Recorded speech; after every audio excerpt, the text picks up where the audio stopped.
All right. You What's up? plan on What's up? getting What's up? Spider-Man? Yeah, dude. I've been hearing everybody just talking all this great stuff. You know what? I ended up catching myself doing the YouTube, watching the full amount, all the cinematics or whatever. I only got halfway through it, but it looks pretty sharp. Yeah, man. Looks pretty sharp. Yeah. Are you gonna get it or no? Yeah, I'm gonna end up getting it eventually. But I Yeah, mean, like I was talking to Rob yesterday. He paid like $80 for it. I'm like, I don't know if I'm paying like that price $80. point, dude. I don't even know, dude. I'm not gonna This lie. this price gouging for video games But that's nowadays, like dude, you is get like all like the skins and all that shit, so it might be worth it. I don't know, yeah. maybe. You end up spending like $300, $400 on a video game nowadays, man. It's nuts. That's what it is, man. Nuts. That's what it is. It's like if I ever won the lottery, I'd buy all the Fortnite skins and I wouldn't know what to do with the rest of the money.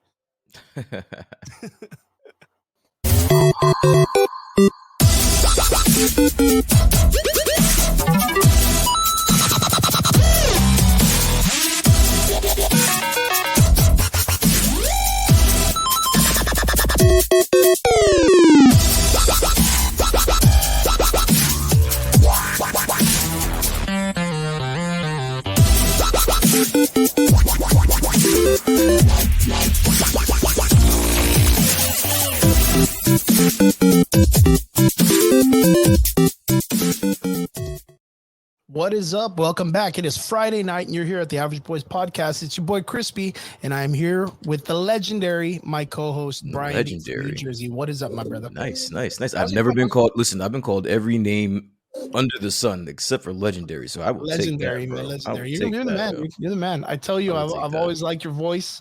When it comes to all the radio stuff that you do, and it's you're gonna go way farther than I am in this, man. I already I know won't say that. that. Don't say that. Don't say that at all. How's it going? How's it going? How's your week? Good, man. I can't complain. I mean, even if I wanted to complain, no one would care. But no, man, everything's Yeah. good. Everything's good. A little tired, but we're good. How about yourself, man? How was your week? Good, good. Been working on a logo, some freelance graphics design stuff. Today, you'll notice we started a little early, or actually a little late. Had a good friend of mine's birthday party. Joe, Deadpool Joe from South Texas Comic Con. Joe, he good guy. Birthday party that he wanted to host. It's his 40th, so real big on him. So shout out to Joe. Happy birthday, man. Thank you for the invite. But it started off super late and needed to get going as soon as I could and had to kind of push the show back a little bit, but we're going to do it at the same time. So we'll be here till 11 o'clock, maybe a little bit earlier if we can get through everything. It's not really too much stuff that we've been covering this week, so it's kind of a little bit slow, but we do got some important things to talk about. We didn't have you on the show last week, so we didn't get to talk about Gen V, didn't get to talk about the Loki show. So we'll be catching up with stuff like that. Robert, good to see you in the comment section. Our boy Biggie. Always. John from Corpus Christi, my man, my best friend from since like junior high, 7th, 8th grade. Shout out to Big John Corpus Christi. Good to see you, my man. How's it going? But yeah, so this week was pretty cool. Brian, actually, in your neck of the woods, they had probably one of the biggest conventions, that legendary, as we said earlier, legendary conventions. They had New York Comic Con. Did you get to hear anything or get to see like anything in the neighborhoods, people getting excited for it or whatnot? Well, we were speaking earlier, and I mean, I have to agree with you. Honestly, it was Comic Con, but you would not have noticed because like no one's really talking about anything. The only thing that I personally was looking forward to, and I think I said it on the show previously, was the Dragon Ball Z announcement. That was a big letdown. I'm sorry for anyone that was you know what? excited for that. As a matter of fact, Alex, one of our guys in the comment section, one of our homies, he actually was like, "Yo, has Brian said anything about the Dragon Ball announcement?" And I was like, "Well, yeah, he said some stuff, but he'll probably want to talk about it on the show." So tell us about the announcement from Dragon Ball, what they're going forward, and how you feel about what it's all about. So it was originally leaked prior what the announcement was going to be, and just me and my friends were just always, I don't say always, but we were just hoping that it was just a rumor, just a rumor, or at the very least that they were going to do this web series, and then at the end of the announcement they were going to do like a reveal for Super 2, but we didn't get Super 2 announcement. We definitely just got the Dragon Ball Magic trailer, I guess, teaser if you want to call it. And I mean, needless to say, it really flipped the Dragon Ball community upside down because, and mind you, we knew this was coming, Oh But for some no. reason, just a lot of people were just hoping it was bullshit. But it wasn't bullshit, and Twitter was on fire. Did you catch any of the backlash for that at Well, I all, mean, or I do you know what heard I'm talking some of about? it, right? Of course, like I guess because of the horror stories from GT, I guess. Like that's Mhm. kind of what I was getting on the bottom end, but a lot of people that aren't familiar with it, they won't get that reference.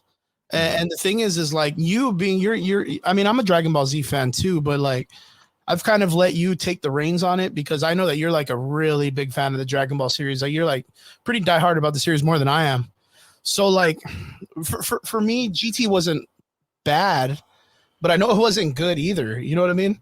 But it was one of those things that I was like, oh, okay, cool. Like I can, you know, The only thing about GT that and me and my friends we talk about this a lot. The only thing that I didn't like about GT is because the artwork was great. it was beautiful, It man. was fine. But it serviced Goku only. Like everyone else just That's a good point. So I never even thought of that. took a back seat. Like they all took like 10 steps back, and Goku was literally the only one that shined that entire arc. And I guess I just fell out of it from that. And that's cool what Super did because Super kind of highlighted like a lot Everyone. of characters in the power tournament and all that stuff. Like everyone kind of got their marbles and they got their flowers. Like still to this day, I'm so happy, and it sounds weird that like Master Roshi got that episode Hmm. where like I mean it sucks that he was kind of like fucking having a heart attack or whatever, but like just to see him still get his like flowers, like that he's still a badass. The only one that I kind of felt like, but it's like a meme now, is like Yamcha. Like Yeah. Yamcha just gets, but he's just a meme. It's just a dude now. Like Krillin is kind of like the strongest human, and Master Roshi's like his teacher, right? So he Hmm. kind of like he's still up there in somewhat, but human wise, or no, what would it be? What would you consider Tien? What about him? Would you consider him stronger than Krillin, or would you say Krillin stronger? Krillin's ass, dude. No, I think Krillin is stronger. I Yeah, would think because so. we're just talking like in the sense of like the human beings, right? Yeah, I mean, honestly, you're comparing these. They're all kind of trash, to be Yeah, honest they're with all you. So ants yeah, and they're all ants amongst lions and shit. yeah. So I don't even think I've ever compared their power levels because they're all on the same level as far as I'm concerned. But that's the thing. I kind of like always try to consider that because there are species, right? Like you have the androids, they're their own set people that like were already set with like these badass power levels. You have Frieza, whatever the fuck he is, and then you have Goku, they're Saiyans. Like everybody's like a different race, but if you break it down in the sense of species, like the humans, it's only like four dudes. It's Krillin, Tien, Master Roshi, and Yamcha. And I guess Gohan, since he's a hybrid, and Trunks, but like that's not really like human, right? But out of them, I would just consider like Krillin was the only one that kind of still played for the team. And he got his marbles too in the tournament as well. Like he did pretty good as long as he can hold on. But Mm, the androids did so they had such a great storyline in the power tournament. They had such a great written story. mhm. But a lot of the people that don't know that what they did really well in the Super Series and then me doing Kai and going back and all that stuff, like Dragon Ball GT was like super crazy left field. I think Akira Toriyama's son took over it for a bit, right? He was writing stories for it. I believe so. Yeah. The only thing that I ever liked from it was the art. I think the art was really, really well done. I think the it was very like the cinema when they would do the films for Dragon Ball. Mm. But other than that, GT was just all over the place, all over the place. So when I saw the trailer for what they released at New York Comic Con, I instantly got GT vibes. Instantly Yeah. got GT vibes. For Well, you it's being it's it's based in the GT era, so yeah. so, is that? Do you feel like this is like a reboot of the GT storyline, just It's kind of not like maybe and cleaned up? it's not a reboot. It's not a reboot at all. Like if it was a reboot, I think that would actually be interesting. But it's not Okay. a reboot. It's just something that has always happened, but we just didn't know it happened. So it's What do you canon. mean? The story that we're about to that this web series is going to be based on is something that's already happened. Like it's happened in the GT era. We just never knew the story. Is it like the multiverse kind of stuff? Is that what it is? Like it's like their No. chronological orders. What do you mean? Like it would be like in every multiverse, you would consider that there's like always a Don't Z think of it. saga. Don't think of it. Don't think of it as a multiverse. It's Okay. one universe. It's the our universe. The one universe. It's just a story that we didn't know happened. Oh, okay. I get you. I get you. So what's going to be the story about then? It's gonna be about. I mean, from what I get, I don't know, but from what I get, from what the leaks were, and from the teaser that I saw, it looks like at some point, um, there was a wish that was made, and it turned Vegeta and Goku into kids, and so we're gonna be following them, as kids again during the GT era. And you saw the trailer. Did you notice that like everybody was killed children? Yeah. I mean, Yeah, like I only watched it. Bulma. I literally only watched it one time. They even I had don't remember. what was real cool, and I thought he looked great. Was they turned Satan into a child also, and he doesn't have the mustache. He just looks like he's like a little kid with like big hair. And I was like, okay, Satan's always been a funny dude to me. I like that guy a lot. So like for them to kind of bring him back to the fold and have him in the story, I like that. But do you think that this is going to be a good series? Are you kind of nervous about it? Like, how do you feel being a fan after watching this? I mean, I'm gonna watch it obviously, and I'll be invested obviously. But again, Okay. it doesn't really change anything. Again, if it was something that retconned something, I think I would be more interested. But nothing from GT changes, nothing from Super changes, nothing changes. Okay. So it's just kind of like an arc, I guess you could say. Maybe It's it's just just like a little arc. it's just like a mini story that happened during the GT arc that Okay. we just didn't know. Yeah, that we just didn't know about. That's Cool. it. Cool. Maybe it's a knockout. Maybe they knock it out of the park. Who knows? Yeah, maybe. I mean, a lot of the stuff they've been writing nowadays has been pretty solid, no? From the manga, yeah, everything from the manga has been pretty solid. But dude, that's all anybody really wants. Like they left Super on such a high note that that's really only thing that people want right now. No one's really wanting much more than just what is, because the manga is so far ahead right now that we just kind of want to catch up a little bit to that, and doesn't look like that's going to happen anytime soon. So no, And we'll by see. chance, I just want to ask. I mean, it sounds like you do, but are you reading the manga?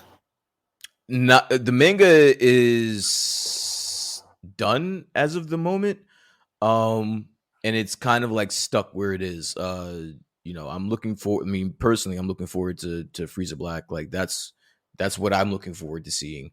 But like as far as anything past that, I'm not caught up. Okay, cool. What's the name of the new series? Did you get the name? What is it called? Like Diabolos or something? No, it's Dragon Ball Dami. It's Dragon Ball Magic. That's what it's called. Dragon. Okay. And I saw that like Bebi's in it. Well, not Bebi, but the guy that's the Majin, the little wizard with the little M on his forehead. I saw that he's in it. So that was a cool series. I think that was my favorite Vegeta moment when he's all Vegeta'd out, Majin Vegeta, and does the whole like blowing up of the stadium during the tournament of power and on the Earth and stuff. So that'll be a cool little comeback to it. But yeah. Other than that, what other stuff have you heard from New York Comic Con? To be honest with you, I didn't hear much. I just know that Marvel has they're starting the Ultimate Universe comics again. So that should be cool. Did you see the trailer for it? I did not see the trailer for There it. is on Facebook. If you go to their page, they release live motion comic books of the releases that are coming up for certain series. Yeah. And they were just talking about this because it just happened in the comic books like a month ago. You had the Reed Richards of the Ultimate Universe, who's called what's his name? It's not Mr. Fantastic. It's like the Map Maker or something like that. Okay. He broke out of jail. Let me get his name. Reed Richards Ultimate. Yeah, the Maker. Yeah, he's just called the Maker. Wears this big helmet, kind of like the new Charles Xavier with the big X and stuff. He's been running it for a while. We all kind of seen him in the stories. Well, he was in a prison on the Earth, and he did this elaborate breakout, only to get out and then go around. And since he technically has the DNA of Reed Richards, he was able to go around to like all these different places, Wakanda and the Fantastic Four building, and Shield and everything, and broke in and stole a bunch of stuff that he needed because he's going back to create a whole new Ultimate Universe. Okay. Which if people aren't familiar with it out there in the universe that are listening, the Ultimate Universe was the other comic book series that a lot of comic book readers were very invested in. And then during Secret Wars, they had those two planets, those two universes, I guess you would say, the 616 and then the Ultimate Universe collide, and the destruction of the Ultimate Universe happened, which a lot of people were disappointed with. And a lot of people fucking loved, because it was just super exciting to see these stories come together. But a lot of the times, a lot of the readers know that the Marvel universe, the cinematic universe, is very much more closer to the Ultimate Universe. Mm-hmm. But we just recently got, like I said, like last month, the Maker broke out of prison. He even went to Miles Morales' house in the middle of the night, scared the fuck out of him, and was like, hey, I know we don't talk much, but you and I were very much related because we both come from the same planet. I'm giving you an outreach in case you want to go back, because I'm headed back and I want to know if you want to go back and be part of the Ultimate Universe. And Miles got a really good deal here, so he was like, nah, I'm going to stay here. So he decided to stay on the news. And then the Maker gave him a card. It's blank. And he's like, well, if you ever do want to come back, here's my card. You know, just look it up and we'll do it. But it's so weird because it's just blank. Well, he's out there creating the Ultimate Universe again, and it was just announced. I guess it was announced at New York Comic Con then, right? That the Ultimate Universe is coming back. It's going to be getting its own series. It's going to be getting its own comic book again. Yes. Dude, I am super excited for the Ultimates comic book. I haven't been excited for a comic book series in a long time, but I'm excited for that one. So are you excited? Did you ever get to read any of the Ultimate series when you were like in the comic books? Like when you were reading? When I was what?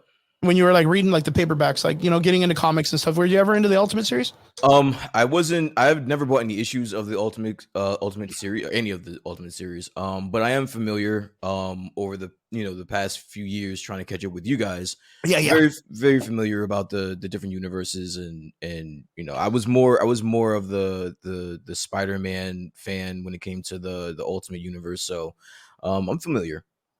Dude, so with that question being asked, are you kind of excited to try to jump into the Ultimate Universe if they're going to recreate it? No. You're like, not at all, dude. I am not at all into comic books right now. No, well, I am. So more than likely, I'll probably jump into it. But that's the only thing really I heard from Comic-Con, except for people taking pictures with like Chris Evans. Yeah, so they had a few actors that showed up. They really couldn't talk about anything that they have coming up, but they were just there just to have interviews and take pictures and stuff like that. So yeah, but that was like honestly the highlight of Comic-Con, and that was it. Like a lot of people were shitting on Comic-Con and saying that it was probably the worst one they've ever been to. And but honestly, like, who didn't see that coming? There was really no buzz for it.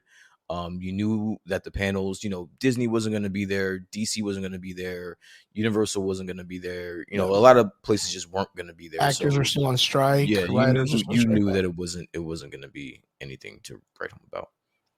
We got a comment. Big John from Corpus Christi asked, Brian, yes, what or who got you into the Dragon Ball series?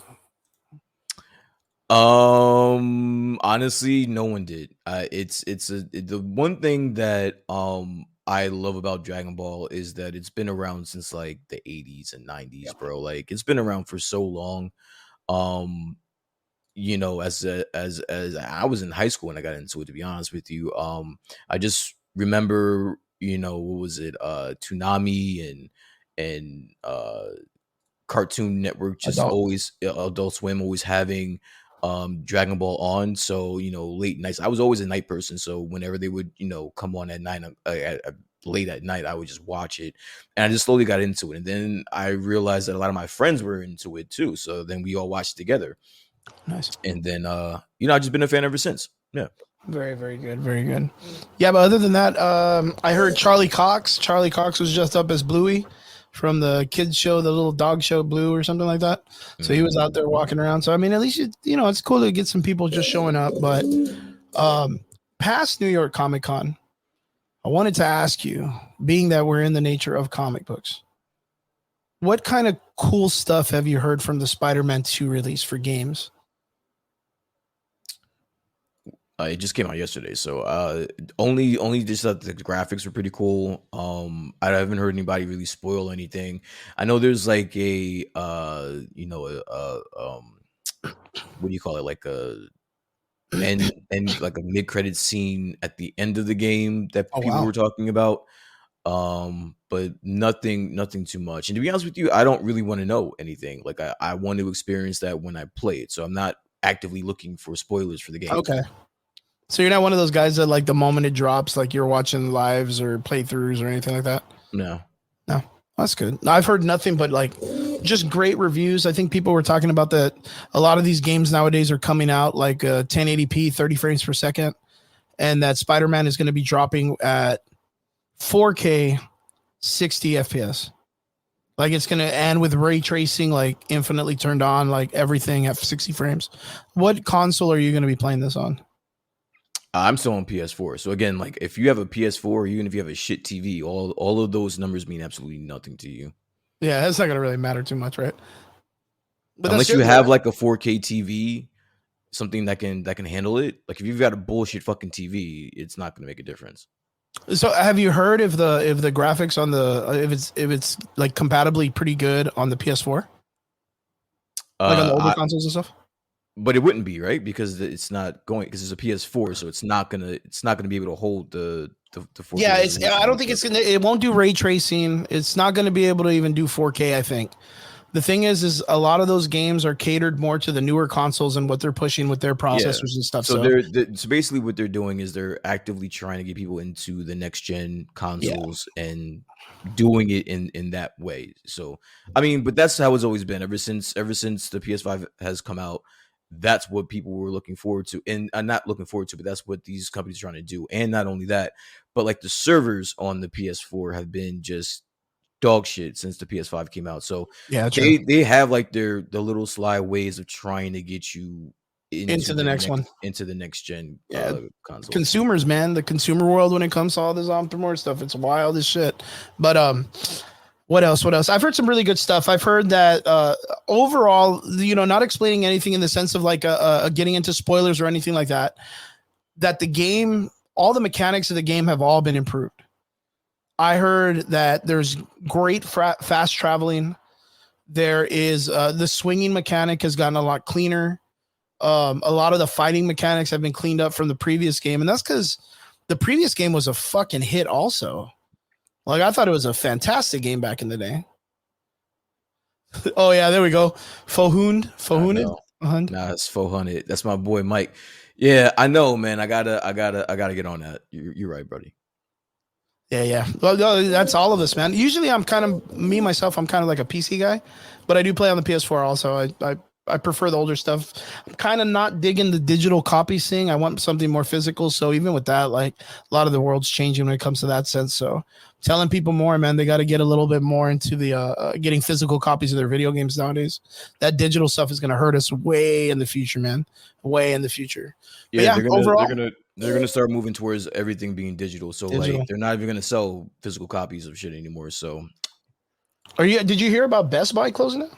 yeah, so Best Buy, like I said, there's not going to be any more physical copies of any game. So it's all going to be digital. Which I was talking last night. Like, what do you think this is going to happen? Like, what do you think this effect will have on like a GameStop or something like that, where they solely rely on you coming there to buy a digital copy of a video game?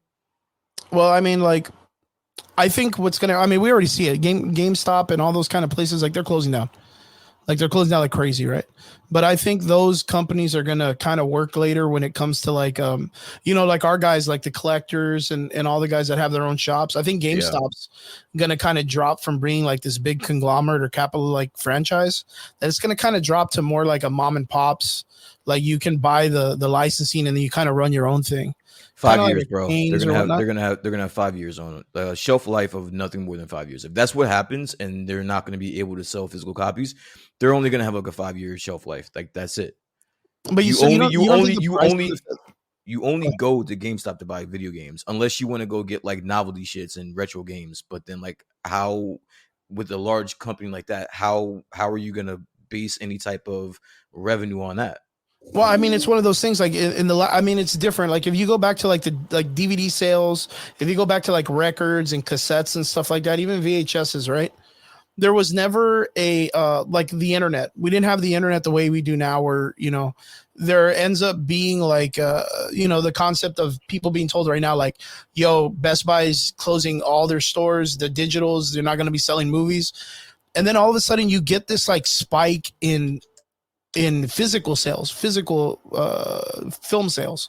Everybody goes out and starts clamoring to buy just any film that they can get. I get that, but when you're talking about Best Buy, you can go to Best Buy to get a TV. You can go to Best Buy to get fucking anything. When you talking about GameStop, the physical name is name is GameStop. It's so literally meant for that. But that's the thing, like digital copies will kill those off. Like the digital era, when it comes to like no more physical copies. But the prices of the games that are physically like made, that are out in market in stance, the prices will go up.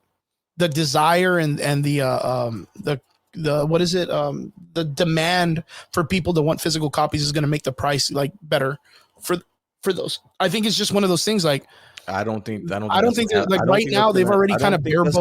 That's not going to happen at all. Why would you? That doesn't make sense for like as a business. If you're a business and you're now competing with solely digital, why would you raise the price of your physical to make it harder for people to buy your shit? Well, because of the fact that sooner or later you're going to be in a situation where the companies who own the rights to the digital licensing are going to dictate what you can and can't have on your console at a certain time period, where physical copies are the only way that you're going to have revenue back to those ideas. So like, let's say, then why go solely digital then?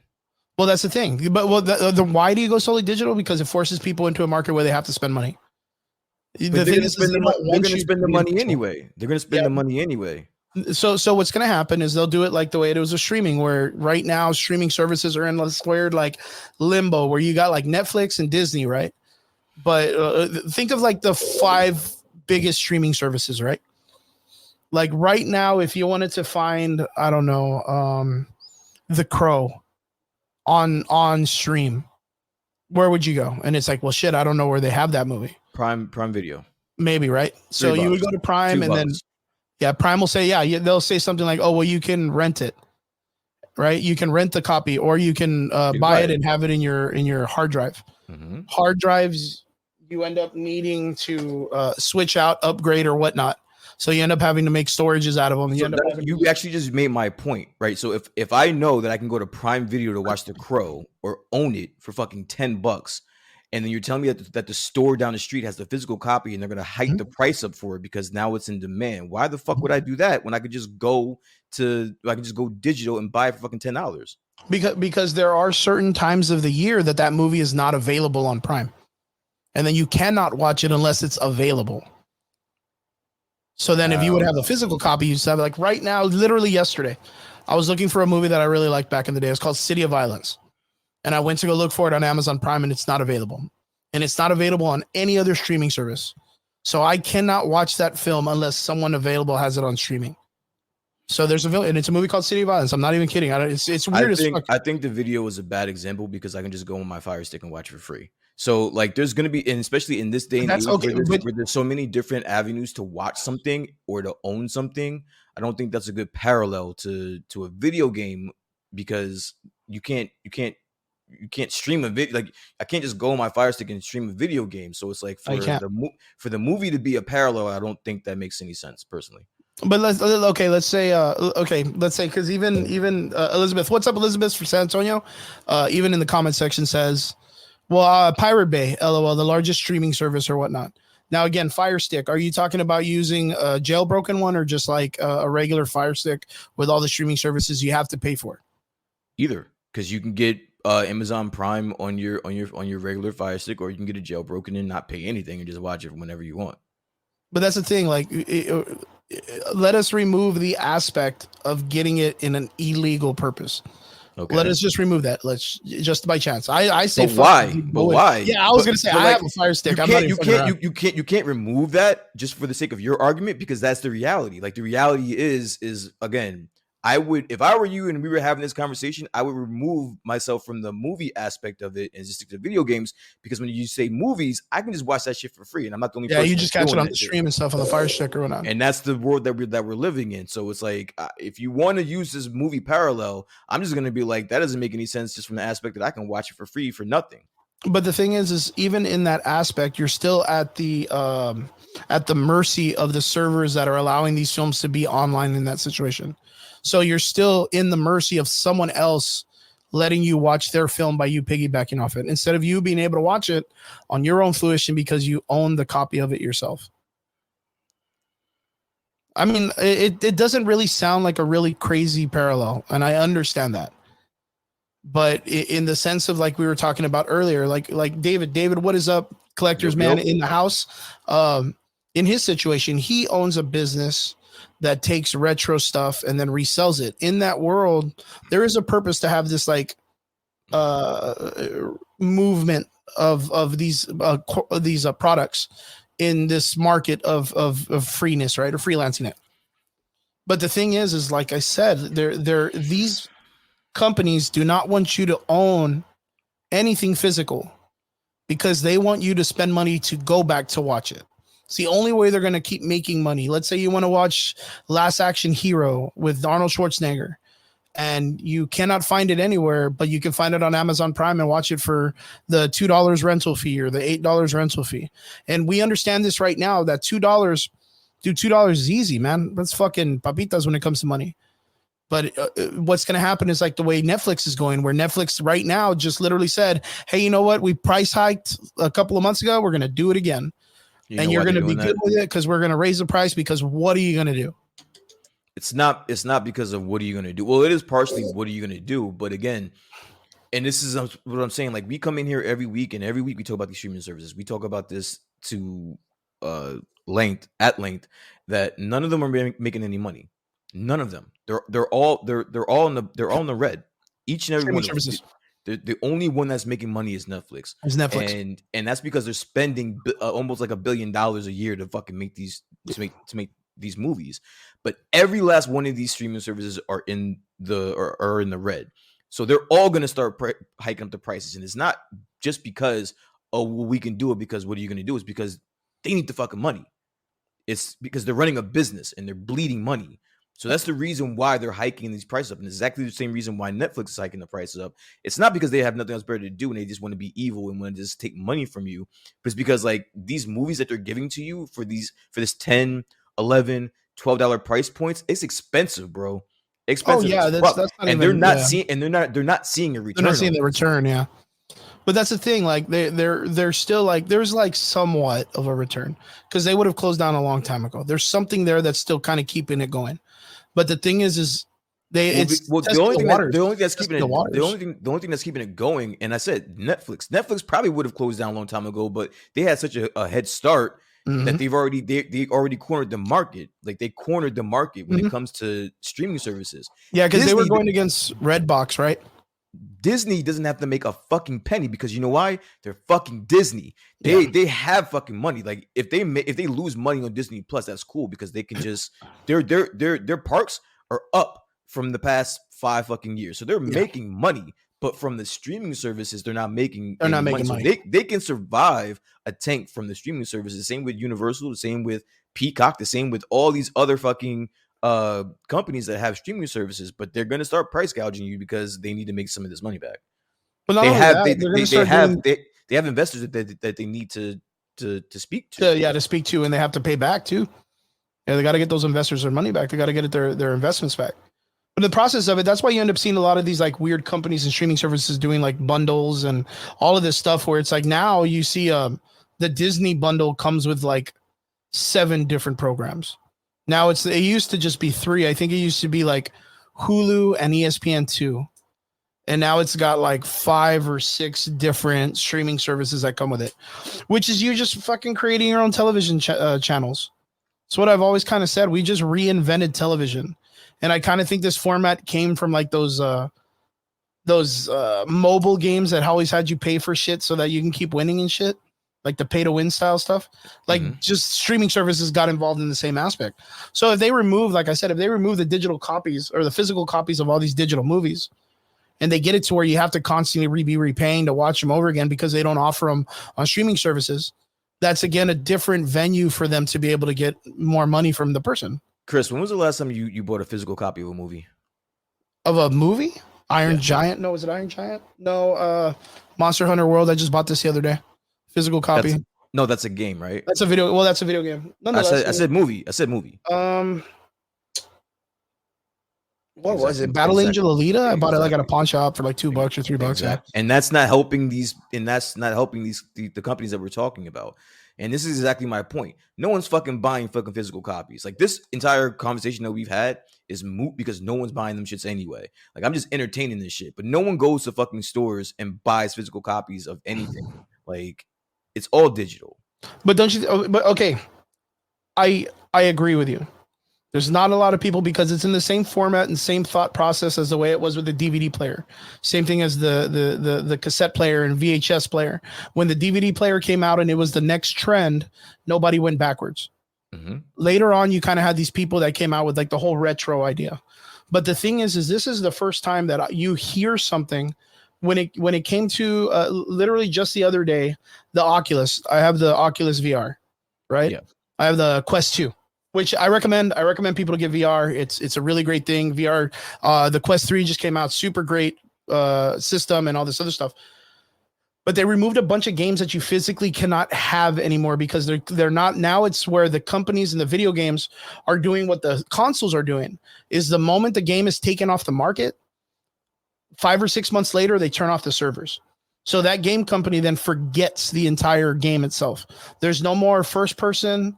There's no more not co-op, but like campaign mode for the series.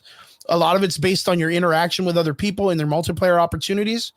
And then other than that, there's just nothing that comes with it. Same price as a regular video game, $50, $70 or whatever you're paying. But the thing is the Oculus Quest, being that it's part of Meta and being that it's part of what's that guy's name? The one from Facebook, Mark Zuckerberg. He's like one of the first pioneers that's like, okay, cool. Like if it doesn't work, cut it. We don't need it. And then just tell that company we won't work with them. They want to keep a server going. So you don't have a way to get back into it.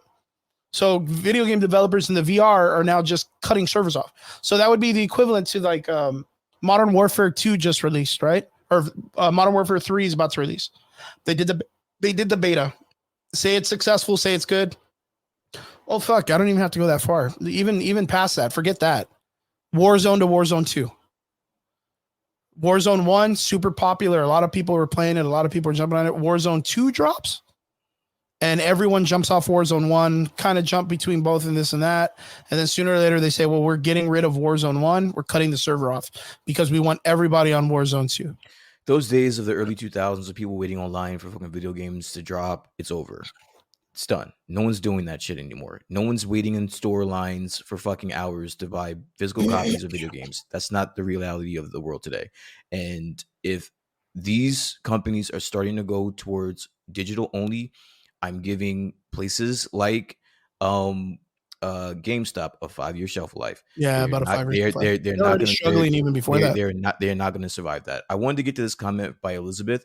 She says, I think having a physical copy is better than digital because it's owned. If my hard drive goes, I lose all the games. If I have a physical copy, I only have to worry if my SD card goes. And I do hear you. Yeah. I respect that. But I mean, all your games are stored in the cloud. So if your hard drive goes down, all you have to do is just sign back into your account and all your games will be there.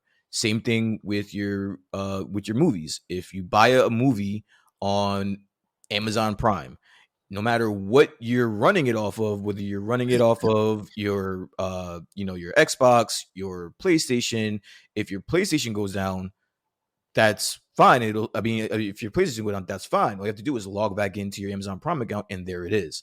So it's like I get where what everyone's saying, but it's not the end of the world. I was talking about this last night. If these companies start going digital only, I'm not going to care because I don't remember the last time I bought a digital copy of a movie, of a video game, of anything.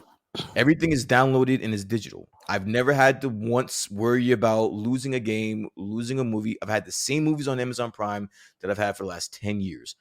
It's going to be fine. I mean, it's understandable.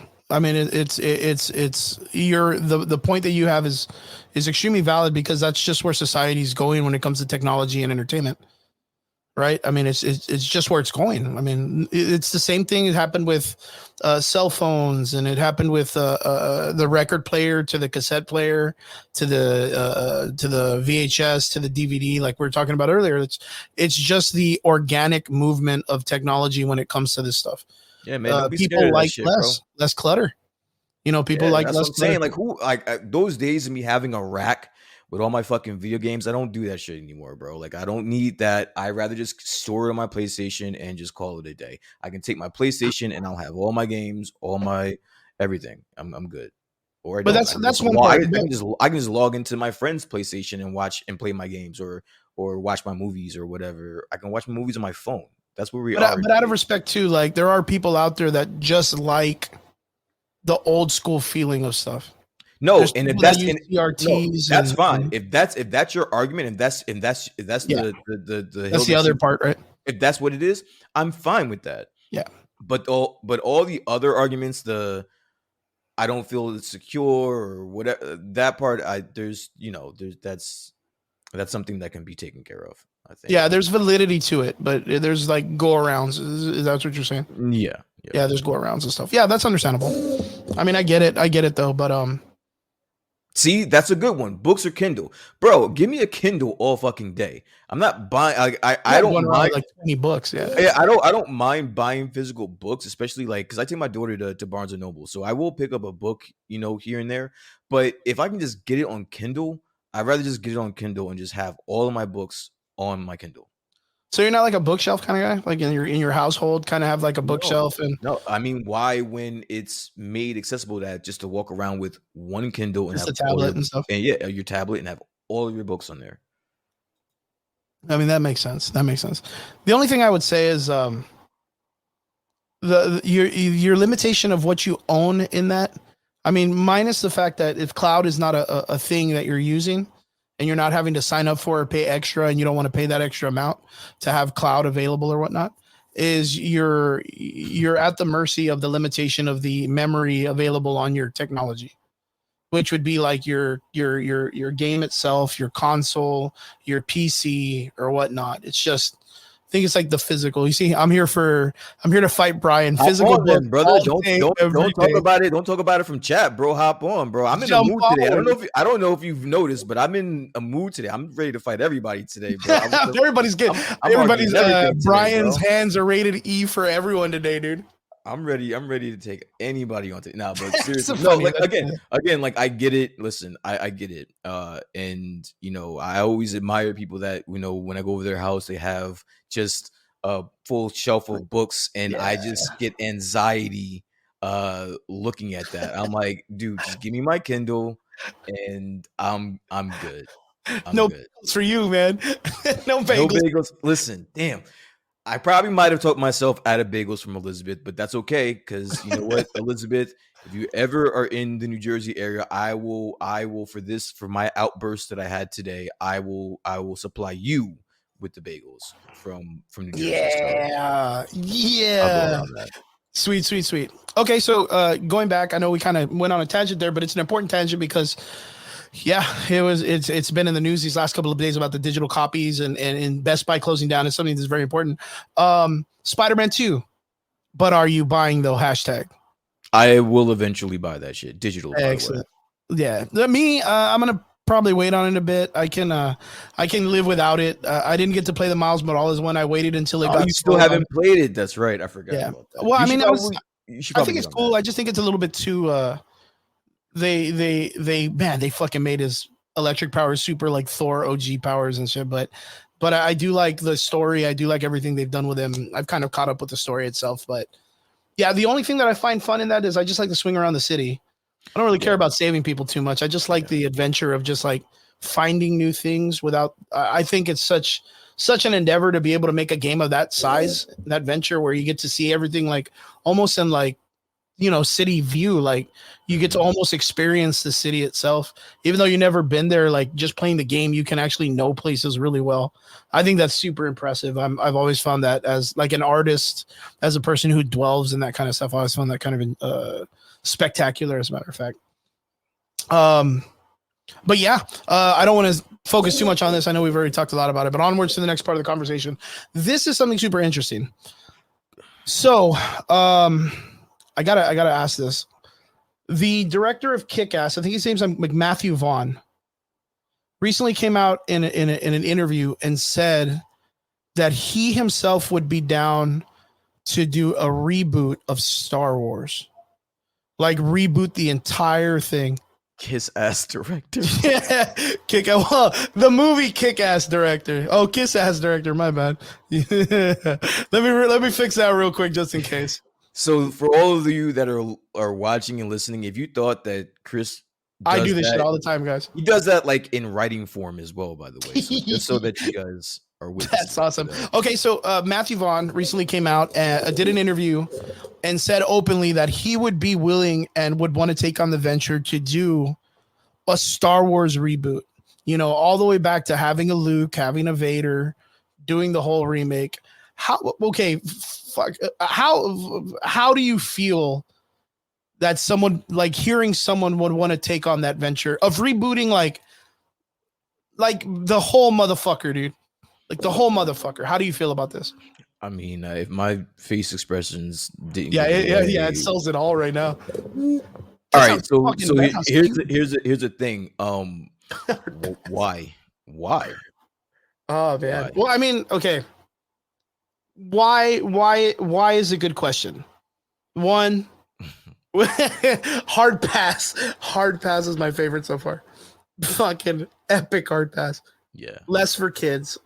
Okay, more gritty. Okay, I get that. But in the last several years, I would say, like, let's just call it a decade, right? Do you know what that does though? Like, before you start, like, yeah. Do you know there's been Star Wars fans for what, like 50 years? 50 going on like almost. 50 fucking years. And you're telling me that you want to right now, 50 years later, like you want to reboot that? I think there's just some IPs that are just too far, I mean, even with that concept, like, they still haven't even fucking finished the story. It's not over. Yeah. Yeah, like, they're still like, oh man, let's still fuck with it a little bit more. And it's not like anyone is like, and trust me, I am, I love the toxic fans and love listening to them just bitch about shit. It's not the fact that Star Wars fans want a reboot. They just want what they have to be better. That's all they're asking for. And they're asking for people that are, involved to be involved. You know what I'm saying? Like the Star Wars fans aren't bitching that it's all like it just needs to be started over. That's not what anyone's asking for. They're asking for what they are getting to be Star Wars and for it to be cool. That's it. Michael Betancourt comes in with probably the most interesting comment, and he says, "This is a half century worth of material that the dude from Kick-Ass wants to replace. The fuck does he think he is?" And come on, bro. Like, listen, I am a fan of Kick-Ass, just like the next person. I loved Kick-Ass. I never watched the second one because I don't do that to myself. But I don't think the guy that made Kick-Ass is going to be is coming up to that fucking pedestal, right? Like, if he's going to come up to Star Wars, the Star Wars fandom is so toxic. They would chew this man up and spit him out on his first idea, bro. He would not stand a chance whatsoever. See, the only reason why I give Kathleen Kennedy any type of credit is because she has been through the fucking storm. Like, they have put that woman through fucking hell. And that lady has balls. She needs to get fired, but she's got balls. I will give her that. Yeah, she's not good, but she got balls. Yeah. She but like, it's so crazy because, like, I thought I was going nuts earlier when I heard this, because I was just like, nah, buddy, you don't want to do that. Like, you don't want to do that. That's just like the dumbest idea I've ever heard. It's just so weird. It's just the weirdest shit I've ever heard. It's the most toxic fandom literally on the planet. Like, I don't think anyone is ready just to dive in that pool. Like, he's gonna get chewed up just for this. Kick-Ass. Yeah, you're gonna get chewed up just for this statement. So like, just relax, buddy. Okay, onwards to the next. I just wanted to make sure I wasn't a fucking crazy person. Brian, speaking of kick ass and comic book films that are a little bit like on the edgy side, how has been your take on Amazon's Gen V series? I like it. I like it. I think I've been reading a lot. I've been seeing a lot of people just shit on this show, but Really? I'm very interested. Yeah. The not the most recent episode that just dropped today or yesterday, Okay, whenever, 6, I think. but 5 started a little bit slow for me. But I want to say about 25 minutes, 30 minutes left of the episode, I was glued. Invested. And then this episode was very interesting. Like this most recent one has been very, very interesting. And I'm at the point where I want to see how this ties into The Boys as the show. Because now they're fucking with, trying to get rid of, spoiler alert, but they're trying to get rid of, it seems like they're trying to get rid of the Soups, right? superhumans. Yeah, yeah. Yeah, I think it's very cool. It's very this one to me has been a lot closer to like the X-Men, right? Like the way they've handled the X-Men series with I can everybody see with that. others. And this one was very much like a Jean Grey Definitely Jean Grey. Days of Future Past kind of like episode. So I'm kind of digging it, man. I'm digging the way the show's been going. I like that they've kind of like dialed back a lot of like the perversion of the comic book series, because like the comic book series handles these kids like way worse. Like that one way worse. And this one has a lot of like, I wouldn't say relatability, but I would say like I'm really, really enjoying the way that these episodes are coming along right now. Yeah. It's something that I kind of look forward to a little bit more every week. Yeah. A lot more than I did Ahsoka. I'll tell you that much, dude. Yeah. Rob says, I wonder if it takes place after The Boys a couple years or something. I think it's mentioned a few times. Up to date, right? It's a little bit after. It's basically right after the last season of The Boys, because they reference the what happens after that last season. So that's right. Starlight. They mentioned when Starlight comes out too, right? They mentioned Starlight. They mentioned the Nazi chick. They mentioned Homelander killing the dude in the protest. Even in this episode, they talk about what's his name? Soldier Boy, and him being like a Russian, Oh, that's right. Yeah. Because I was gonna say, well, no, they mentioned her as like that. It was her like crush growing up. But then, I do remember they were like, bro, they just said that you were like a Russian spy. And he's like, well, I'm not a fucking, I only bleed red. And he's like, not commie red, but like, they do acknowledge, post The Boys. So it's after. So it is pretty caught up. It's pretty caught up, man. It's so good. So far, what character are you really enjoying? Like what interactions have you pretty much enjoyed? I really didn't like Marie Moreau. That's her name. Marie Moreau. Cool name though. I will. You know what? I want to say that in this episode, everyone acted their ass off. I think everybody acted their ass off. Dude, I was not a big fan of that Jordan cat. But like in these last couple of episodes, I've been like, damn, these fucking people are cool. Like this whole the power set, like the way that they interact with people, like just everybody has this charm to them. The brother, Sam. I know I've seen him in a few other things. Okay. But that kid is a star. He's doing that kid is a star, yo. Everyone's doing a fucking phenomenal job. Like, and you know what? And I apologize if he's like a big actor that I just don't really know. I know I've seen him in a few other things. But that kid is a fucking star, bro. Now let me check him out right now. Gen V Sam. Let's see. Why did I should have just gone to cast, right? But I will tell you much, man. I am digging the Andre cat. Andre, who the fuck is Andre? The main kid, the main guy that has psychic powers, the one that was the best friend. Okay, yeah. Dude, he's a really good actor. He reminds me of the dude that was in I can't remember the newest movie, Tenet. He reminds me of the actor from Tenet. Oh, David Michael Washington or something like that. David Washington. Mm-hmm. Yeah. Okay, so he was in Jeffrey Dahmer. He Sam was was. in. He played Okay. he was a blonde jogger. He Okay, was in, yeah. I know I've seen him in something yeah, recently.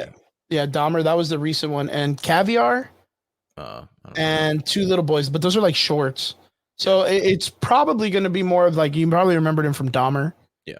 Yeah, he was like a dude in this. He was like just a jogger, I guess. But still, like great, like I said, like everyone's been fucking knocking it out of the park. And not only that, if you end up going back to the Boys series, when Huey breaks into some facility and he's looking through some files, Marie Moreau comes out in it, Hmm. like her picture and her acting, I guess, headshot. They used it as like a dossier when they were getting this show started. So yeah, really, really good. Can't wait. And I know just today it got announced that it's going to be getting hit with a season 2. So even I can better. see that. Super, Yeah, super relatable. But yeah, so far, my opinion, I give it a solid 8 out of 10 I would say right that. now. I feel like it's a good show, like to break into. Again, more adult orientated. If you have children, like really don't like let them watch a lot of the earlier shows. Like actually, the last 2 episodes really haven't been too I want to say the much. last shocking thing I probably saw was the dick explosion, but I mean, it hasn't really been much after It hasn't that. been crazy, crazy, right? Not like Yeah, boys crazy, yeah. but that's what's actually really, really cool. Um, yeah. And as I know, I wanted to ask you something else, but it's 10:40. Let's just jump into the last part of our conversation for today. Um, but yeah, like we said, Gen V, check it out if you haven't. Really, really worth it. Onwards into the next show that we've all been kind of enjoying and checking out and kind of getting into. And we'll talk a little bit of spoilers and stuff like that. Loki season 2, episode 3. Brian, I didn't have you on the show last week. We had the amazing Michael Betancourt on the show with us. Yes. Another member practically of the Average Boys. He's going to get his own cartoon character soon. You watch.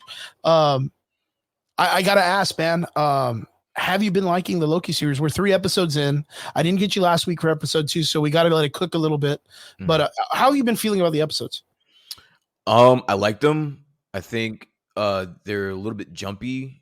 They jump a lot, but I'm really enjoying it. I don't know if I'm enjoying it as much as the first season. Um, but they got me. I'm interested to see exactly where it's gonna go. Um, I think the acting has been really good.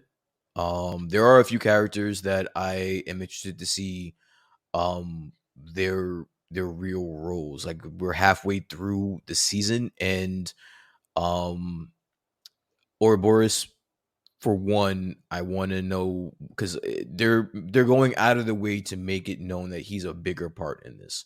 Yeah. Um, so I kind of want to see where that leads. Um, and then listen, this episode we got Jonathan Majors. I think Jonathan Majors did a great job. I saw a Phenomenal lot of job. people saying that he didn't do a good job. But I again, I'm a Jonathan Majors fan. I thought he did great. The story again, it's good. It took a very, very, very hard left with the Miss Minutes thing. Very weird, right? That was yeah. That's a little freaky AI, but yeah, man. I'm enjoying it. They have me. I want to see where the last 3 episodes, where they go. Good stuff. Good stuff. Yeah. I think, in my opinion, episode 1 was good. Episode 2 was a little flat, and episode 3 has been a pretty good jump back into getting me back to being excited. I kind of don't feel the Sylvie character yet in what she's doing. Yeah, Like, I don't think they're doing a good job with her in this yeah, it's kind of season. like it's falling a little flat. Last episode, she was chilling out. She really didn't care. Like for her to go to the TVA, see everything falling apart, understanding like the bigger nature of it, and then for her just to be like, you Mhm. guys are all stealing free will and all this other stuff. Like, I don't, I'm not feeling it yet. That part of the show, I'm not feeling yet. I feel the gravitas of like the TVA. Like, I kind of feel the importance of the TVA more than I did the first season. Okay. Like, if that makes sense. Like, I understand why they're important, Hmm. and the way that they've written the show, like it's very like a Rick and Morty like loop. I kind of understand why, and it makes me wonder if this is the way they wrote it on purpose, on how Morbius was so comfortable with Loki because he already knew all of this stuff from when they first met in the past. And it's like a bigger loop because in the very first season, Mobius is like 100% trusting that this is the Loki he's been looking for.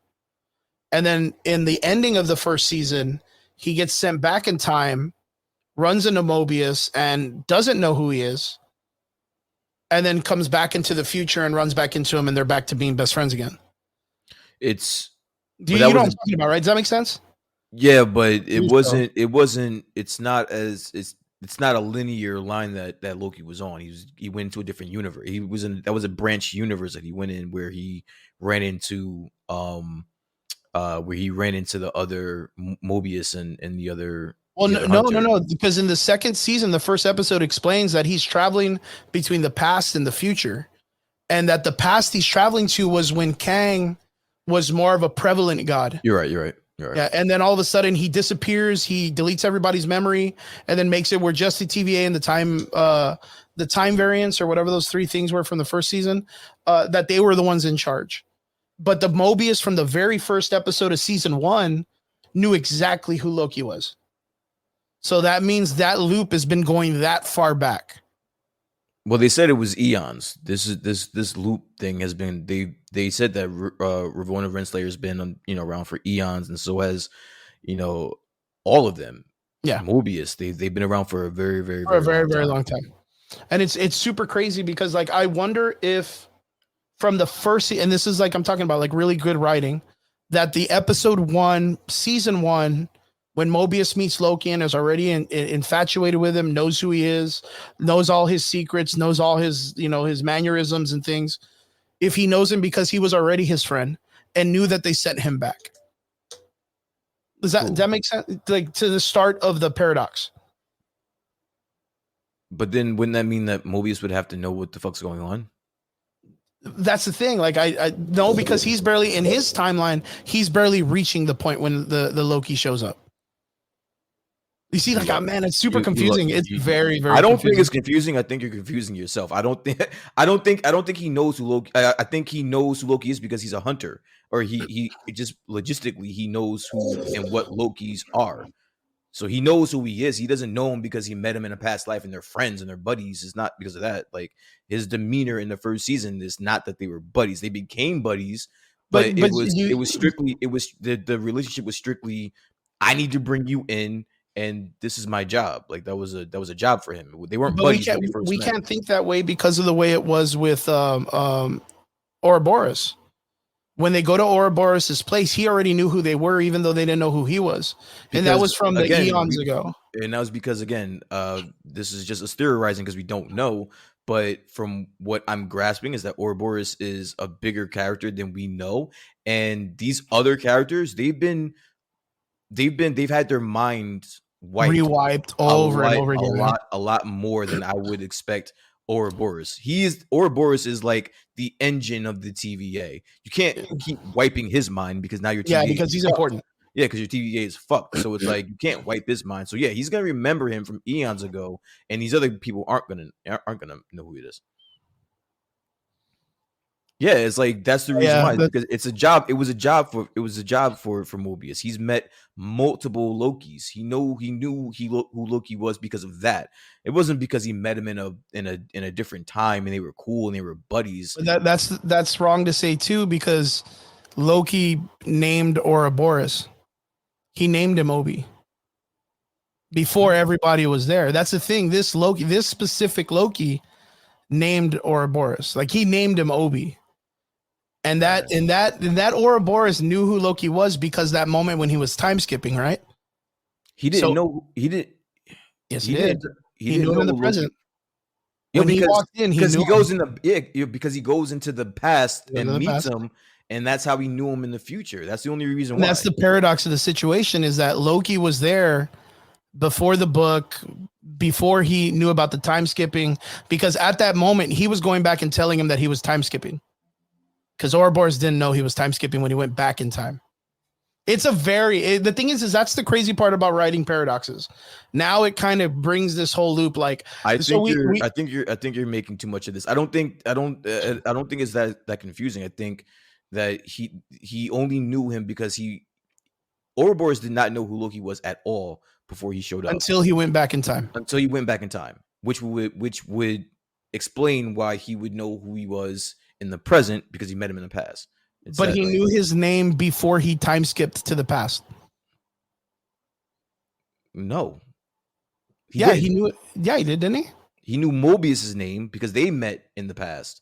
And Mobius didn't know him. And Mobius didn't know who he was. Because he had his mind wiped. Yeah, he didn't know who Loki was. He never knew who Loki was.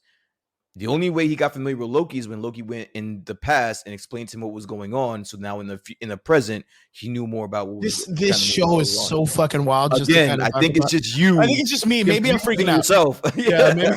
I'm trying to follow you. Like, what the fuck is he talking about? But yeah, no. Can you imagine? Because the idea is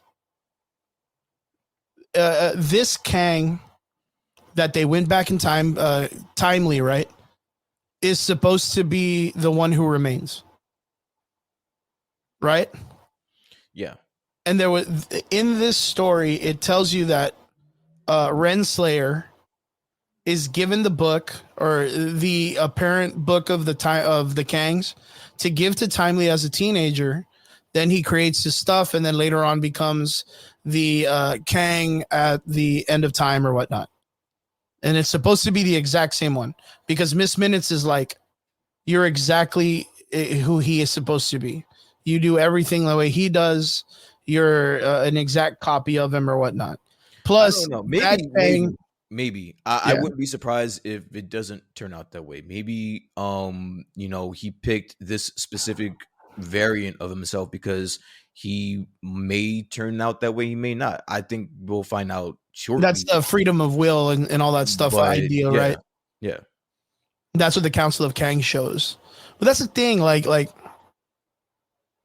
we don't understand because they're never really like straightforward on how this all works. Marvel's always been confusing with this stuff, which is like the idea of there should be two Captain Americas because Thanos got wiped out in that universe. So there's no Thanos to create the Infinity Saga and the first blip and all this other stuff. So in the current MCU, there should be two Captain Americas, which we talked about before. But they're never really consistent with this. So they always have this, like, when they do write it, they MacGuffin into this idea that it's like, oh, okay, cool. Like, this is the way it is right now. But in the moment watching this, I kind of was like, oh, this isn't a multiverse thing. This is a timeline thing. And this is them creating a paradox, which is like the constant reveal that Kang is always present because every Kang is going to get that book in every universe and in every timeline. It's always going to go that way, which is why Kang was like, well, you may get a worse version of me when he was talking to Sylvia about it. But yeah, like you were saying earlier, Jonathan Majors did a phenomenal job with the Victor Timely character. I really like the side story of this character and how they wrote it out compared to the other Kangs and the other Quantumania.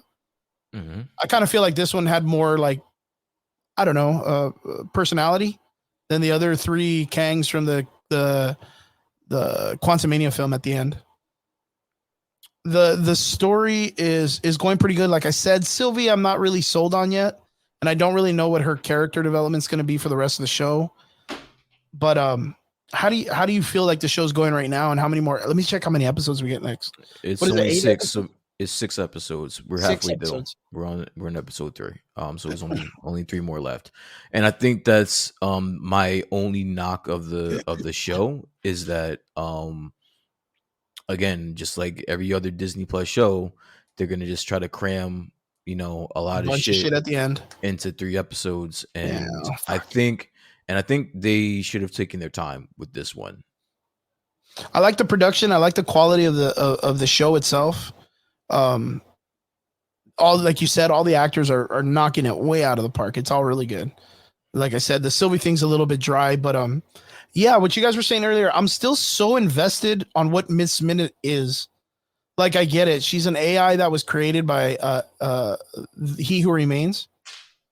But like you said earlier, and like people in the comments too, like she went like crazy real quick, like just out of left field almost. Mm-hmm. Like I thought that was wild. Do you think, especially with the way the show ended, that what do you think is going to happen between these two characters, like the Ramona Renslayer? She said, I have something, but it's going to make you real mad. What do you think? Bro, David says Obi is not so bad. What do I think is going to happen? I think what do you think the big reveal is going to be? I think the big reveal is that Ramona Renslayer was probably ruling the timeline with He Who Remains, and then at some point he kicked her out. Oh, like the boat? Wiped her mind. Well, yeah, because they kind of alluded to Victor not wanting a partner in the scene where he was selling his machine, and someone said, "I want to partner with you." He said, "Nope, no partners." When Ravonna mentioned it on the boat, he kicked her off the boat when she mentioned partners. And so I'm thinking that, at some point with He Who Remains, they were partners, and then he had to remove her, and that's something that he wiped from her memory. And I think that she's gonna be pissed about that. Okay, that's a good point. It's really crazy. Like Mike puts that we do know the Renslayer comic book origins, so I'm anticipating that. I think her, if I'm not mistaken, her story was that she was the daughter of someone that was in power, and Kang had traveled to the past, kind of wooed her into getting into a relationship. But that's because it's so weird. I can't even remember what her origin story was. Her origin story, I mean, I don't know, not really her origin story, but they were a couple, and I think she I don't think she loved him as much as he loved her. He loved her. And that pissed him off. And so that kind of ensued whatever happened between them. And it was one of those situations where they were lovers in each universe, but they were just never ultimately together. And I think that's the reason. That's where we're headed. Yeah, that's what I mean. I can get that. I think they were partners, or they were ruling together. But there was a moment that he fucked her over, right? Or she fucked him over, or something like that. Well, I think that's what we're talking about. Yeah. They were together, they were partners or lovers or whatever, and then ruling together, and then he fucked her over and wiped her mind and made her just a part of the TVA. Yeah. But I know that there's a part later on that she ends up being mind wiped and sent through a portal, and he goes on a search because he's just can't find her, or she's running from him. You remember, right? It's so weird. It's just a weird love story. Again, she didn't love him as much as he loved her. So yeah, I think it was some a chase, some type of shit. Yeah. No, that's a good point. They screw each other over throughout the multiverses and timelines. I know that later on he focuses a good amount of his time on searching for her through the timelines, and he can't find her, but that's because she's she remembers, and she's physically, purposely hiding from him, and she's joining other people that are fighting him, and then he'll see her in the battlefield, and then be like, "Oh, my love," or whatever, and she's like, "Bye, bitch," or whatever, and she just ghosts his ass and just disappears again. Oh, that's a good point. It's very Sindel and Shao Kahn depending on the game. Yeah, that's very true. Yeah, pretty much. I can see that. I know a lot of people. I heard one of them saying that that they were going to say that she was a clone. Do you think there's a possibility that she's a clone, or that he's been shafted in the variants, or? No, I think one of the theories I heard is that she's a variant of He Who Remains. That's what I heard. What do you think of that? I don't like that too much. I mean, I wouldn't mind it, but how many times are we going to see people fucking themselves or in love with themselves? Yeah, that's kind of already weird with Loki and Sylvie. Yeah. Because I'm kind of I'm a little over that from the second episode. Yeah. The meetup again was super underwhelming, where they wrote her as this whatever, bro. I just want to work at McDonald's. Leave me alone. Maybe because they made a point of emphasis to not highlight it, because they're gonna do that with Ravonna and. Oh man, dude, that's a good point. Fuck, I really hope they don't go that way. Yeah, me too. I like the one where she was ruling with him and he fucked her over and stuck her ass in the TVA. Michael Betancourt says it is playing with yourself. Absolutely. If you sleep with yourself. Oh, absolutely. Is it playing with yourself? Absolutely. Yeah. Absolutely. Probably the weirdest. the without a weirdest doubt, self-love without antidote a right doubt. out of Marvel, if you think about it. Yeah. Episode 3, you got 1, 2, and 3 all together. Where would you put your rating on this story right now, comparing that we only have 3 more episodes of this? I probably am gonna give the show and this episode probably the same. I think as of right now, it's maybe like a 6.57, with the potential of really knocking this out the park. I think I'm enjoying it so far. I think they're not taking it as serious as the first season. Um, I'm not saying I like it or dislike that, but it's noticeable, let's say.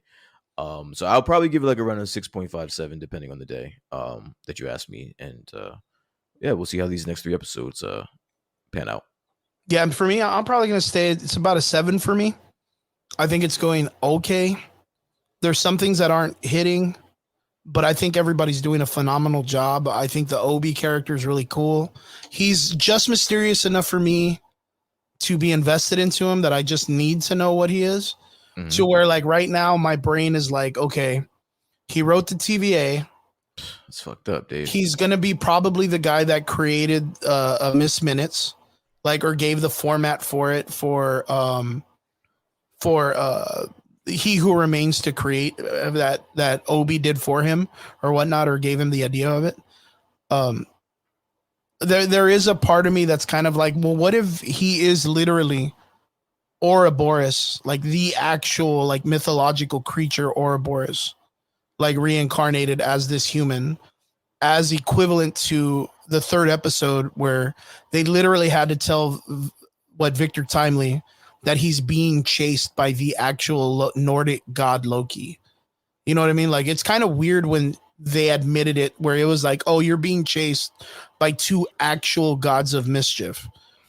And it's like, oh, okay. And this guy's name's literally Ouroboros. Like, what if he's literally that? Like, what if he's literally that character? And he is the paradox of the TVA. And it's like you said, he's kind of like the engine that keeps it going in a loop, a continuous loop over and over again. Yeah, you got to figure He Who Remains could have probably sent back any artifact back in time to his variant to make sure that he became He Who Remains in that timeline. And he sent back a version of the TVA handbook, which was Made by Ouroboros. Ouroboros. Even enough that Kang was like, oh, I have to meet this man, the man who wrote this book, and it's like, damn, dude, like someone that Kang the Conqueror is enthralled to meet and is impressed by. Yeah. That's huge in the comic book. He doesn't like anybody in the comic books, just himself. Yeah, so like, I think they're going out of their way to make it known that Ouroboros is a big thing. Is a big thing, yeah. Shit, I never even thought. What's up, fools? What's up, professional horny boy? That's wrong hole, Rick. That's wrong hole. That's the man right there, man. Thank you for jumping, man. It's good to see you, man. Hopefully you're doing good, brother. Ouroboros is infinity. Oh, that would be, whoa, man, that would be wild. If he was infinity, like literally from Thor, Love and Thunder, the fucking god, cosmic entity, infinity, dude, that would be wild as fuck. If that's who he was, if that was like the incarnation of infinity. Yo, that's a really great theory. That's a really, really great theory. Anything in particular that you're waiting for the next episode for them to reveal that'll kind of like solidify the episode for you? I would just like to see more Jonathan Majors. I mean, true. I'm assuming we're going to see him in the TVA and him trying to figure out how to stabilize the whatever that machine is that they're using or whatever. So I'm looking forward to seeing more of that, and I'm interested to see where that character takes a wrong turn. If like overall in general, like that's Victor Timely character. Yeah. For me, I'm kind of more invested in the idea of how they're going to save the TVA, like what they're going to do with it, how they're going to fix that machine, like what it does. Time loom. There you go. Time loom.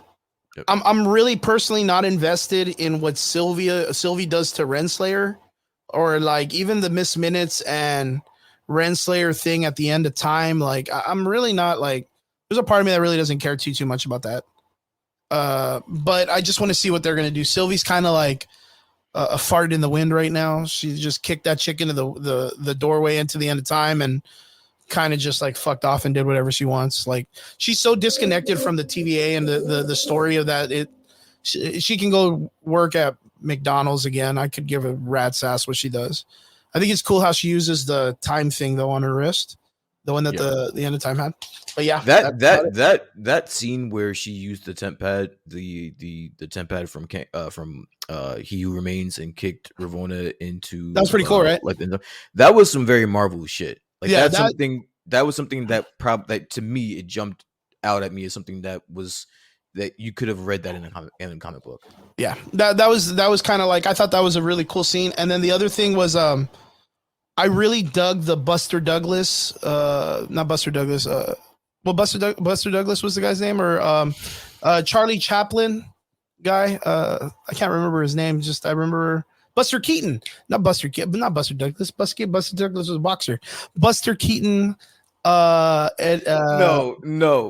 Can you explain to me that thought process of going from Buster Douglas? It was the first Charlie. No, you said Buster Douglas and you said Charlie. You said Charlie Chaplin. Well, okay, so Buster Keaton was another comedian that was very much like Charlie Chaplin back in the day. And I just remember his name was Buster. I could not remember his last name. And Buster Douglas was the first name that popped into my head. I'm telling you, dude, I got a bunch of this knowledge. It's all rattled up in my head, though. But Buster Keaton was the whole entire scene of them chasing each other in the alleyway during that time period. Like Buster Keaton and Charlie Chaplin were very much the film action sequences back in the day. Jackie Chan even did a remarkable scene in a film a while back that was in the same format, which was like Project One, I think a Project One Star or something like that. It was a film back in the day, but it's that whole like very Charlie Chaplin era, riding bikes in alleyways and doorways opening up and slipping and falling and stuff. Like I really enjoyed that chase scene. I thought it was a really cool nod to that like era of filmmaking back in the day. But yeah, not Buster Douglas. So. But yeah, dude, got that. I'm telling you though, come on, man. Yo, I had my composure. I was fine. Listen, if you just stop saying Buster Douglas, I won't laugh. Just stop saying it, yo. I'm gonna say it one more time. Look, it's in the comment section.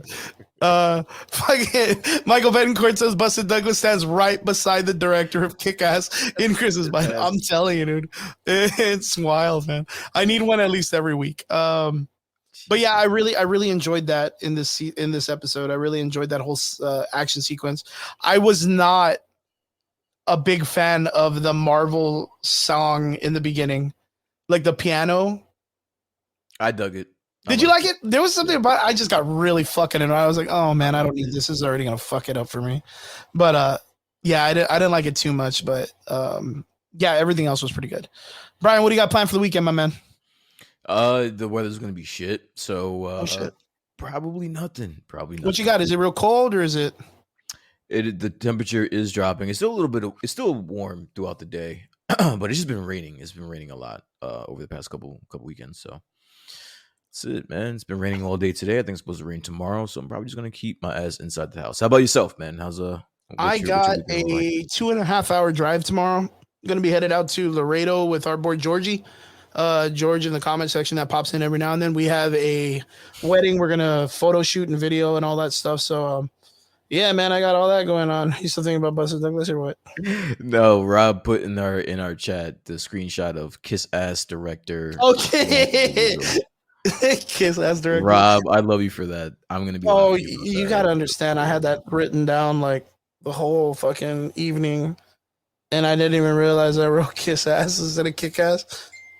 But it's okay. I can get away with at least one per week. I get at least one per week. I got Kiss Ass and Buster Douglas this week. Man, dude, that's so bad. Well, I have that going on. So we're gonna be doing a video and photo shoot for a wedding all day tomorrow, and then make my way back to the valley. And like I said before, I'm doing a really nice logo for a company, and got some really good compliments on my work, and really kind of pushed me in the right direction mentally. And yeah, man, I feel great. I hope that you have a great weekend, Brian. I hope that everyone out there that's listening to us that joined us in for this cool, quick, I think we did pretty good on the time episode. I was telling Brian offline that I want to try to get this, like, maybe bringing the show down to at least an hour and a half, maybe. We're going to try to see if we can start formatting this into the show a little bit more.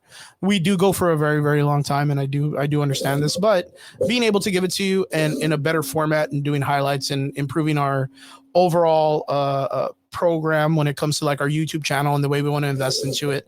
We want to make some cool changes, and yeah, we want to improve and get better so that way we can bring you guys again fun content. Again, just ways that we can kind of get together and laugh and do great things. We do appreciate every one of you. To all our extraordinary listeners, we appreciate you guys. And if you've been this long with us, don't forget, we have Spotify, we're on YouTube, we're on every format that you could think about finding a podcast and a show. Please go out there, subscribe, like, do really cool stuff for us, and spread the word. Let your friends know that we're around and we're doing things. Brian, always a pleasure having this conversation with you. I enjoy coming every week. Can't wait to hopefully get you in the Valley, coming up hopefully in a couple, maybe months. I don't know if you guys are ready for me out there. Yeah, man, the Valley would be. You got to teach us how to be normal ass people and not be fucking weird villages and towns. Furthest from normal. Can you imagine if you come over here and everyone's like, oh, outsider, oh, someone from the technology world, someone from a real town and city. You know what I mean? Fucking just crazy shit, dude. But yeah, man, we'll get you soon, and then maybe hopefully one of these days I get out there, man.